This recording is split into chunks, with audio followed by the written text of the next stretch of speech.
क्यों स्वागत है आप सभी का मेरे यूट्यूब चैनल पर। तो जैसा कि हम शॉर्ट लेक्चर्स में बहुत सारे अदर टॉपिक को भी कवर करते हैं, तो उसी क्रम में अब हम जिस टॉपिक पे चर्चा करने वाले हैं, वो है जेनेटिक कोडॉन। ठीक है? तो हालाँकि ये मॉलिक्यूलर बायोलॉजी का टॉपिक है जैसा कि आप जानते हैं, बट फिर भी यहाँ से क्वेश्चंस बहुत पूछे जाते हैं, ख़ास तौर से आईसीएमआर में 1-2 क्वेश्चंस आ जाते हैं। और ये भी मेरे हिसाब से एक ऐसा टॉपिक है जो लर्निंग फ़ेज़ का है, आपको डेली रिकॉल करना चाहिए। और जो बेसिक कॉन्सेप्ट है वो मैं आपको बता दूँगा। तो जैसा कि आप यहाँ पे मैं इसको थोड़ा-सा पहले ब्रीफ कर देता हूँ, आप यहाँ पे देख सकते हैं। तो जैसा कि बेसिकली कुछ इम्पोर्टेंट हिस्टोरिकल इवेंट है वो आप याद रखेंगे। और उससे पहले जैसा कि होता क्या है कि आपका डीएनए से आरएनए बना प्रोटीन बनता है, तो उसको रीड करने के लिए जो बेसिस का सीक्वेंस होता है, उसी के क्रम में इस कॉन्सेप्ट को लाया गया। तो बेसिकली जेनेटिक ये जो आपका कोडॉन है, इस टर्म को जो यूज़ करने वाले साइंटिस्ट हैं, उनको आप याद रखेंगे और उनका नाम है जॉर्ज गैमो। तो ये आप याद रखेंगे, ठीक है? इन्होंने इसको सबसे पहले इस टर्म का यूज़ किया। और हुआ क्या कि आपको जैसे पता है कि हमारे पास जो अमाइनो एसिड्स की संख्या है, वो 20 अमाइनो एसिड है, ठीक है? और बेसेस जो होते हैं, वो हमारे पास कितने हैं? 4 बेसेस हैं। तो ऐसा हाइपोथेसिस क्रिएट किया गया या ऐसा बताया गया कि अगर कितने सीक्वेंस में लिया जाए जिससे हमारे सारे अमाइनो एसिड जो होते हैं वो कोड हो जाए। तो जैसा कि 4 बेसेस हैं, तो अगर आप एक सीक्वेंस में लेंगे तो आपको केवल 1 मिलेगा 4, ठीक है? अगर आप इसको पावर 2 कर दें मतलब 2 बेस कर दें, ठीक है? तो आपको 4 इंटू 4 आप करेंगे तो आपको 16 कोडॉन मिलेंगे। ये कोडॉन की संख्या है, ठीक है? 4 कोडॉन्स और ये हो गए 16 कोडॉन, जो कि अभी क्या है आपके 20 अमाइनो एसिड्स के हिसाब से ये क्या है लेस हैं। तो इस कॉन्सेप्ट को तो हम नहीं यूज़ कर सकते हैं, बट अगर हमारे पास 4 बेस हैं और अगर हम 3 के सेट में अगर हम चलते हैं, ठीक है? 3 डिफरेंट कोडॉन को लेकर, तब अगर हम इसको मल्टीप्लाई कर दें, तो ये क्या बन जाएगा 4 इंटू 4 इंटू 4 यानी कि 64 कोडॉन, यानी कि जितने हमें आवश्यकता थी, हमें 20 अमाइनो एसिड्स को कोड करना था और 1 अमाइनो एसिड्स के लिए 1 कोडॉन सफिशिएंट है। बट अब हमको यहाँ पे 64 मिल गया जो मोर दैन सफिशिएंट है। तो इस वजह से हम इस कॉन्सेप्ट को मानते हैं, मतलब साइंटिस्ट ने इसको चुना कि 4 इंटू 3 कर लिया जाए, ठीक है? बाकी एग्ज़ाम्स में ख़ास तौर से मैं यहाँ पे पॉइंट आउट कर देता हूँ, डीबीटी के एग्ज़ाम में ऐसे क्वेश्चंस पूछे गए हैं कि जहाँ पे अगर वो ये क्या है, ये आप याद रखेंगे, 4 जो है ये है बेस की संख्या, ठीक है? और ये जो है आपका क्या कह सकते हैं, ये उसके सीक्वेंस की संख्या है, ठीक है? अगर ये बेस को कम ज़्यादा करता है या कुछ करता है, ऐसे क्वेश्चन डिज़ाइन हुए हैं, तो आप उस क्वेश्चन में वैल्यू को डिफरेंट पुट करके आप देख सकते हैं कि उसका क्या आंसर आएगा, ठीक है? तो ये इम्पोर्टेंट पॉइंट हो गया जो एक हिस्टोरिकल इवेंट हो गया। इसके अलावा आपके जो मैंने इसके प्रीवियस लेक्चर में भी मैंने आपको बता रखा है, भारत मूल के साइंटिस्ट जो थे हरगोविंद खुराना, ठीक है? इन्होंने क्या किया था, पूरे जेनेटिक कोडॉन की डिटेल स्टडी जब आपसे पूछा जाएगा तो इनका नाम लेंगे, इन्होंने डिटेल स्टडी किया था, ठीक है? तो ये एक हिस्टोरिकल इवेंट में इनका नाम इम्पोर्टेंट है, हरगोविंद खुराना का, ठीक है? तो ये हो गई ये बात जो एक हिस्टोरिकल इवेंट थी और कैसे जेनेटिक कोडॉन का कॉन्सेप्ट आया है। अब हम इसको डिटेल में समझते हैं। तो जैसा कि आप यहाँ पे देख सकते हैं, सिंपल वे में यहाँ पे लिखा हुआ है, genetic code is an inter relationship between nucleotide sequence of DNA, mRNA and amino acid sequence of A polypeptide. मतलब एक उनका रिलेशन है कि किस तरीके से वो आपके अमाइनो एसिड्स में कोड होके फर्दर प्रोसेस में आएंगे, ठीक है? अब जो इम्पोर्टेंट बात है वो ये है कि कुछ फीचर्स हैं जो कि जेनेटिक कोडॉन के होते हैं, वो क्या-क्या फीचर्स हैं उनको हम थोड़ा-सा देख लेते हैं।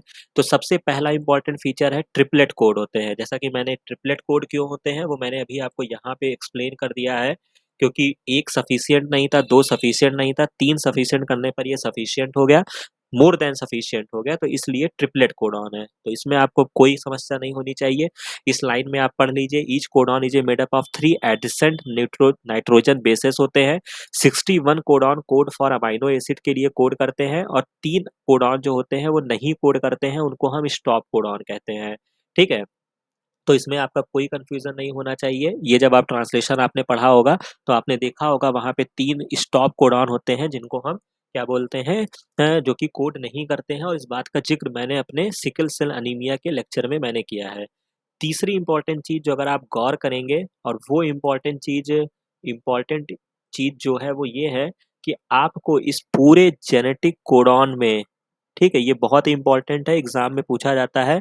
ये जब आप पूरा जेनेटिक कोडॉन उठाकर देखेंगे, तो आपको एक बेस थाइमीन जो है वो नहीं मिलेगा, ठीक है? अब इसको क्यों नहीं मिलेगा, ये आप इसको सोच कर कमेंट सेक्शन में बताइएगा। बहुत ही सिंपल बेसिक आंसर है, बाकी मैं इसको नेक्स्ट लेक्चर में ज़रूर बताऊँगा, ठीक है?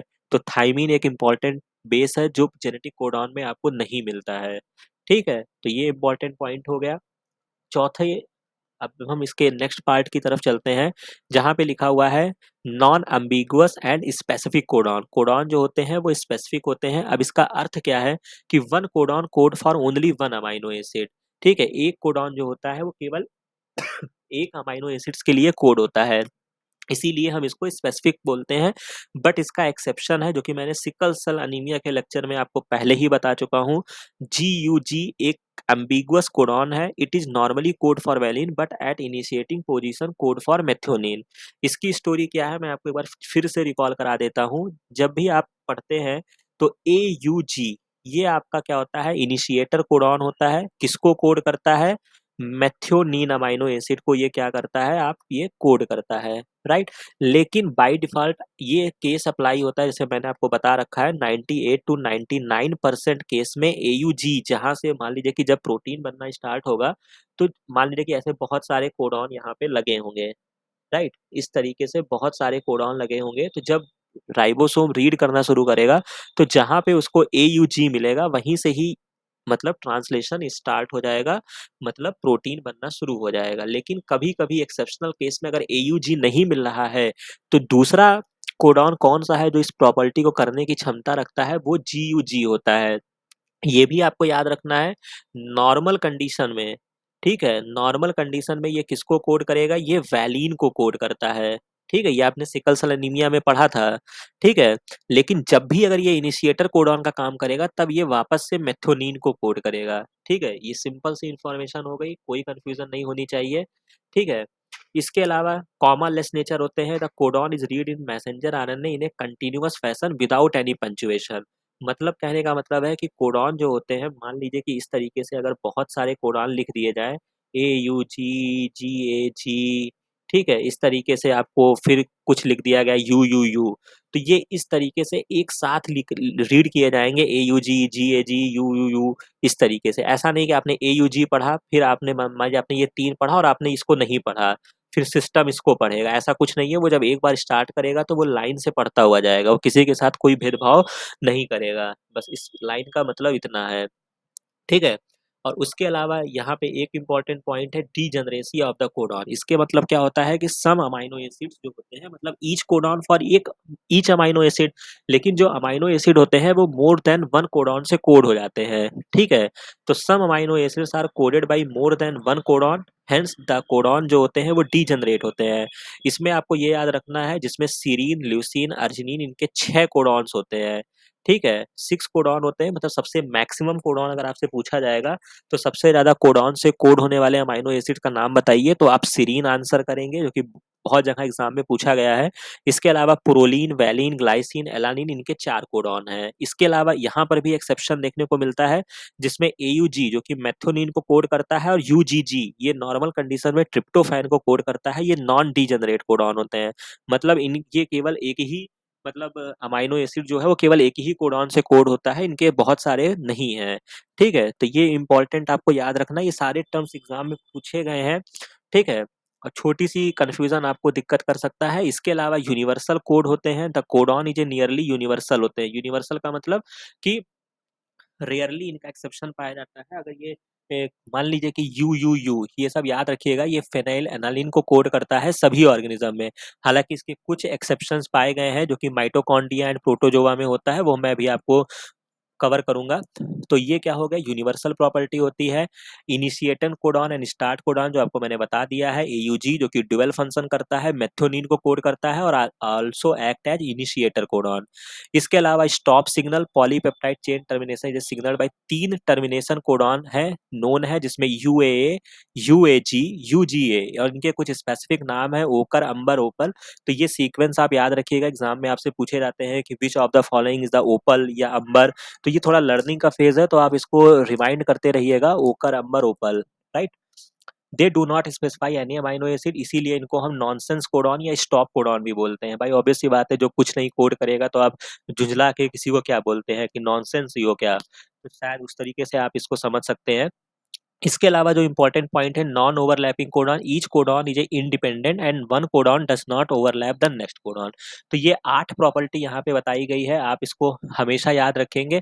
अब हम यहाँ पे जो कुछ इंपॉर्टेंट बात करने वाले हैं, जो एग्जाम में आपसे प्रश्न पूछे जाते हैं, तो कुछ यहाँ पर एक्सेप्शन है कोडॉन्स को लेकर, तो वो आप यहाँ पे देख सकते हैं। तो जैसे कि एक्सेप्शन क्या है, जैसे कि एक्सेप्शन ये है कि आपको पता है कि 3 जो है वो टर्मिनेशन कोडॉन है। 3 क्या है आपके, टर्मिनेशन कोडॉन है, ठीक है। और वो टर्मिनेशन कोडॉन क्या है, जो कि आपको रिकॉल हमेशा करना होगा, यूएए, यूएजी, ठीक है, और यूजीए। ये 3 कोडॉन आपके हो गए थे स्टॉप कोडॉन। लेकिन लेकिन यहाँ पे जो इम्पोर्टेंट पॉइंट है, ये आपको याद रखना है कि इन माइटोकॉन्ड्रिया, माइटोकॉन्ड्रिया किसकी माइटोकॉन्ड्रिया, मैमल्स की माइटोकॉन्ड्रिया कह सकते हैं आप, एंड ईस्ट। ये इंपॉर्टेंट पॉइंट है, ये आप हमेशा याद रखेंगे, ठीक है। यहाँ पे 4 टर्मिनेशन कोडॉन होता है, ठीक है। माइटोकॉन्ड्रिया में जब आपसे पूछा जाएगा तो यहाँ पे 4 टर्मिनेशन कोडॉन होते हैं, मतलब 4 स्टॉप कोडॉन होते हैं। तो ये कौन कौन से 4 स्टॉप कोडॉन है वो आपको याद रखना है। तो ऊपर के 2 जो यहाँ पे लिखे हुए हैं वो तो यहाँ पर भी होते हैं, U A A, U A जी। लेकिन जो 2 नए आते हैं कोडॉन, वो होते हैं ए जी ए और ए जी जी। ये आपको याद रखना होगा, ये 4 जो होते हैं वो स्टॉप कोडॉन का काम करते हैं। हालांकि ये जो 2 कोडॉन है, ये मैं इसको अलग पेन से लिख देता हूँ यहाँ पर, ये आप देख सकते हैं। ये नॉर्मल केस में किसको कोड कर रहे होते हैं, अर्जिनिन को कोड करते हैं, ठीक है, अर्जिनिन को कोड करते हैं। बट यहाँ पर ये क्या होते हैं, स्टॉप कोडॉन का कार्य करते हैं, ठीक है। तो ये 4 स्टॉप कोडॉन हो जाते हैं।